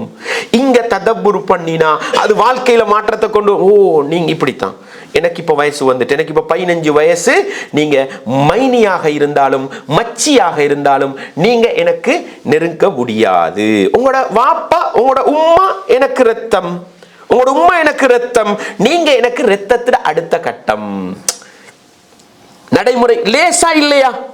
குடும்பங்கள் எங்கெங்க பிரச்சனை வருது, எங்க ரத்த உறவுகளுக்கு மத்தியில் எங்க பிரச்சனை வருது பாருங்களேன். பெருமையை நேத்து வரைக்கும் நல்லா பழகிட்டு இருந்தா என் மகளோட, இன்றைக்கு அவருக்கு என்ன மகளோட பேச இயலாம், என்ன மகளை பயணம் கூட்டிக்கிட்டு போக இயலாம். யார் சண்டை பிடிக்கிற? உங்களோட அக்கா, உங்களோட தாத்தா, தம்பி உங்களோட சண்டை பிடிக்கிறா. ஏ உங்களோட மகன் என் மகளோட பேசுறல்ல, அவன் சொல்றான் வாப்பா நான் மார்க்கத்தை படிச்சிருக்கிறேன் வாப்பா, மைனி வாப்பா, மச்சி வாப்பா, அது சும்மா பேசலாண்டா உங்களோட அக்கா சண்டை பிடிக்கிறா. சட்டத்தை விளங்கினால், குர்ஆனை ததப்புர், அல்ஹம்துலில்லாஹ் என்னுடைய சகோதரனுக்கு, என்னுடைய நானா தம்பிக்கு இப்படி மார்க்கப்பட்டுள்ள ஒரு ஆண் குழந்தையை தந்த அல்லாஹ்வுக்கே எல்லா புகழும் என்று புகழ்ற பழக்கம் வருமா இல்லையா? இந்த ததப்புர் செய்யற பழக்கம் இல்லாததனால குடும்பங்களுக்கு ஹராம்கள் எல்லாம் ஹலாலாகி கொண்டு போகிற காட்சிகளை பார்க்கிறோம்.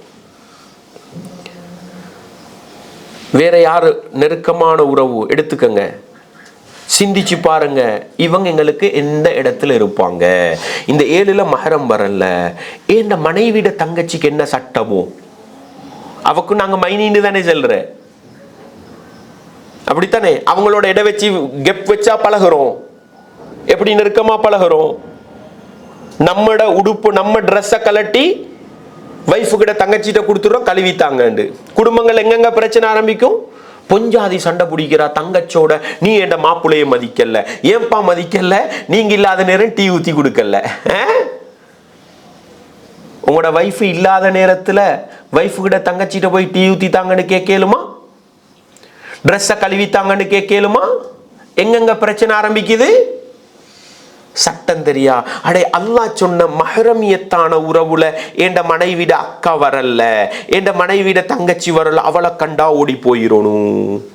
இந்த ததப்புர் எங்கட குடும்ப கட்டமைப்பை சீர்படுத்துமா இல்லையா? இந்த ததப்புர் எங்களை உண்மையான முஃமினாக வாழச் செய்யுமா இல்லையா?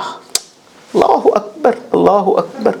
குர்ஆனை ததப்புர் செய்கிற சமூகமாக இருந்தால் உலகத்திலே உண்மையான முஃமின்களாக கொடிகட்டி பறக்கலாம், மறுமையிலே மறுமை வெற்றியை நோக்கி வேகமாக செல்லலாம் என்கிற அளவுக்கு குர்ஆனை ததப்புர் செய்தால் அது மாற்றத்தை கொண்டு வரும் சகோதரர்களே. எனவே குர்ஆன்ல தெரிந்த அறிமுகமான சொல் வந்தா அந்த இடத்துல கொஞ்சம் நிதானமாக சிந்தனையை செலுத்துவோம், நிச்சயமாக அது மாற்றத்தை கொண்டு வரும் என்கிற பாடத்தை நானும் நீங்களும் ஒருபோதும் மறந்துவிடக் கூடாது.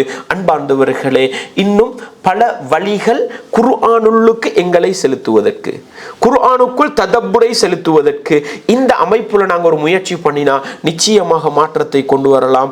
அன்பார்ந்தவர்களே, இன்னும் ஒரு செய்தி இன்னைக்கு நான் உங்களுக்கு சொல்லித்தாரேன். குர்ஆன்ல வரும் அஃபலா தஅகிலூன், அஃபலா தஅகிலூன், அஃபலா அஃபலா பின்னுக்கு தஅகிலூன் வரும். அஃபலா ததக்கரூன், அஃபலா தஷ்குரூன், அஃபலா துமினூன். இது கொஞ்சம் உங்களுக்கு பொறுப்பா தான் இருக்கும், இது அறிமுகமான உண்டல்ல. ஆனா அஃபலா தஅகிலூன் வந்த அர்த்தம் என்னன்னா, நீங்க சிந்திக்க மாட்டீங்களா, நீங்க சிந்திக்க மாட்டீங்களா? அப்படி ஒரு இடம் வந்தா கொஞ்சம் நீங்க சிந்தனையை செலுத்துங்க. அல்லாஹ் அங்க என்ன சொல்றான்னு பாருங்க. ஒரு சில வசனங்களை மட்டும் தொட்டு காட்டுறேன் பாருங்க, அது எப்படி எங்கட வாழ்க்கையில் அந்த ததப்புர் மாற்றத்தை கொண்டு வரும். சூரத்துல் பக்கரா 2வது அத்தியாயம் 44வது வசனத்தை பாருங்க. அத்தமுருன நாஸ பில் பிர்ரி, மனிதர்களுக்கு நீங்கள் நல்லதை சொல்லுகிறீர்கள், வதன்சௌன அன்ஃபுஸக்கும், உங்களையே நீங்கள் மறந்து விடுகிறீர்களா? அல்லாஹ் எப்படி கேட்கிறான்? மனுஷருக்கு நல்லது சொல்றீங்க, உங்களையே நீங்கள் மறந்து விடுகிறீர்களா? வஅன்தும் தத்லூனல் கிதாப், நீங்கள் வேதத்தை ஓதிக்கொண்டிருக்கிறீர்கள், அஃபலா தஅகிலூன், சிந்திக்க மாட்டீங்களான்னு அல்லாஹ் கேட்பான். அப்ப இங்க சிந்திக்க சொல்லுது. என்னங்க சிந்திக்க சொல்லுது? அடுத்தவனுக்கு நல்லதை சொல்றது, தான் அந்த பாவத்தை செய்யறது இருக்குதா இல்லையா? பாரு, நான் சிகரெட்டு குடிக்கிறது சரி, நீ குடிச்சா கைய கால் உடைச்சு போடுவேன். யார் சொல்றாரு? வாப்பா மகனை பார்த்து சொல்றாரு, மகனுக்கு அட்வைஸ் பண்றாரு, தன்னை பற்றி சிந்திக்க நேரம் இல்லை. அப்படித்தானே? இந்த பாரு, மொபைல் ஃபோன் வாங்கித்தானே, படம் பார்க்கக்கூடாது, நாடகம் பார்க்கக்கூடாது. யார் இது அட்வைஸ் பண்ணுறது? வாப்பா. யாருக்கு? மகனுக்கு. இவர் உட்காந்துக்கிட்டு முழுக்க எதை பார்க்கறது? அடுத்தவர்களுக்கு நல்லதை சொல்றீங்களே, நீங்க உங்களை சிந்திச்சு பார்க்க கூடாதா? அஃபலா தாக்கிலூன், சிந்திச்சு பார்க்க மாட்டீங்களா? விளங்குதா உங்களுக்கு? மகனுக்கு சொல்றாரு, மகனுக்கு அட்வைஸ் பண்றாரு, மகளுக்கு அட்வைஸ் பண்றாரு, நண்பர்களுக்கு அட்வைஸ் பண்றாரு, நல்லா இருக்கணும்னு ஆசைப்படுறாரு. ஆனா தான் உள்ள பாவமெல்லாம் செய்யறது. அல்லாஹ் அதைத்தான் கேட்கிறான். மனிதர்களுக்கு நல்லதை சொல்லிட்டு நீங்க அந்த நல்லதை செய்றீங்க இல்ல, மனிதர்களை பாவத்தை விட்டு தடுத்துட்டு நீங்க அந்த பாவத்தை செய்றீங்களே, அஃபலா தாக்கிலூன், நீங்க சிந்திச்சு பார்க்க மாட்டீங்களா? இதை சிந்தித்தால் அடுத்தவனுக்கு ஒரு நல்ல அட்வைஸ் பண்ணினா நான் அந்த நல்லதை எடுத்து நடக்க வேண்டும். ஒரு தீமையை எச்சரிக்கை செய்தால் அந்த தீமையை நான் விட வேண்டும். இதுதான் முறையான சிந்தனை போக்குன்றத இந்த வசனத்தை ததப்பூர் பண்ணினா விளங்கேலுமா இல்லதா? விளங்கேலும். பாருங்க அல்லாஹ் எப்படி கேட்கிறான்னு. வமல் ஹயாத்துத் துன்யா இல்லா லைபுன் வலஹுன், இந்த உலக வாழ்க்கை என்பது வீண் விளையாட்டும் கேலி கூத்தும் தான். இந்த உலக வாழ்க்கைன்றது விளையாட்டுண்டா என்னங்க? விளையாட்டுண்டா மைதானத்தில் ஒரு விளையாட்டு போகுது, முடிஞ்சா முடிஞ்சா அதுக்கப்புறம் தனியா உட்கார்ந்து விளையாடிக்கிட்டே கேளுமா?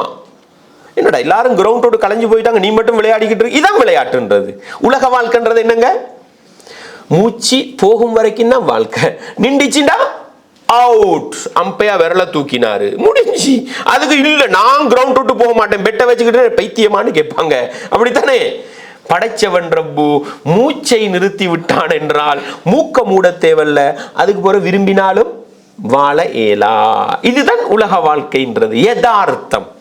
உலக வாழ்க்கையின் யதார்த்தம். இன்றைக்கு ஆரோக்கியமா இருக்கிறோம், நாளைக்கு படுக்கையில விழுந்தா ஓடிக்கொண்டிருந்தார் வேகமா, உண்ணாவது வரப்போறார், கால் கொலகிச்சு கடைசியா போயிருவாரு. இதுதான் உலக வாழ்க்கை.